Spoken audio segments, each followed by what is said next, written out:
Hello friends, how are you? Welcome back to my channel Bengali Cooking Guides. Bengali Cooking Guide এসে গেছি আবার একটা নতুন recipe নিয়ে। আজ আমি অবশ্যই কমেন্ট বক্সে কমেন্ট করবেন আর যদি নিত্য নতুন রেসিপি দেখতে যান অবশ্যই সাবস্ক্রাইব করে বেল আইকনটা ক্লিক করে দেবেন। আজকের মেনু দেখুন, দেখিয়ে দিয়েছি বাঁধাকপি ডিম দিয়ে ভাজা, চিংড়ি মাছ ভাজা, করলা ভাজা আর পাবদা সর্ষে পোস্ত। আমি করলা দেখুন একটু লবণ আর হলুদ দিয়ে একটু সিদ্ধ করে নিয়েছি, একটা কড়াই বসিয়ে নিয়েছি, করলাটাকে ফ্রাই করে নেব। বাঁধাকপি ডিম ফ্রাইটা একদম কমপ্লিট।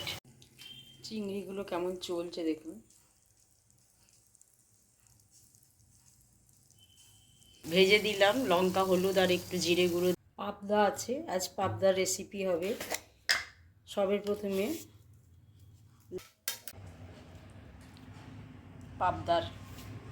পাবদাটা সার্ভ করে